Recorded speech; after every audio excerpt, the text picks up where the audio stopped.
ხშირად წერენ ხოლმე ადამიანები, რომ დრო არ აქვთ საიმისოდ, რომ ფრილანსერები გახდნენ, რაღაც ახალი შეისწავლონ, რთული გრაფიკი აქვთ, მუშაობენ და ასე შემდეგ. რაც მესმის, ლოგიკურია. ყველა ასე ვართ, ყველა ვშრომობთ, ყველა ჩვენი ცხოვრებისთვის ვიბრძვით, მაგრამ აი ყოველთვის მჯერა და ჯიუტად მჯერა.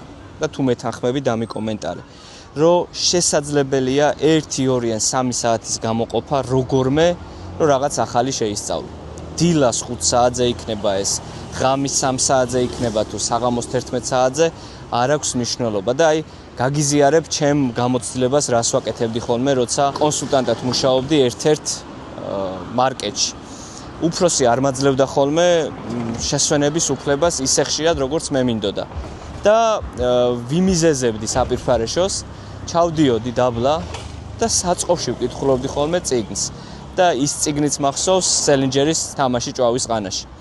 ანუ ამით რისი თქმა მინდა რა. მე იმას კი არ ვამბობ, რომ ძალიან მაგარი ტიპი ვარ და აუ, ჩემგან აიღე მაგალითი და რაღაც. მაგიტო არ უყვები ამას. უბრალოდ ძალიან მინდოდა ჩემი ცხოვრების შეცვლა და მიზეზების ძებნა რო დამეწყო. ვერ მივახწევდი ვერაფერს საერთოდ, ამიტომ შრომობდი თავდახრილი ჩუმად ჩემთვის, ბევრი რამე გამოვიარე და საბოლოოდ რაღაც გამოვიდა. ამიტომ თუ დროს ვერ ნახულობ, პრობლემა არის შენში. ანუ შენი დროის მენეჯმენტში ნაკლებად ხარ ესე იგი მოტივირებული და შეიძლება რაღაცეები გამოსასწორებელიც გვაქვს.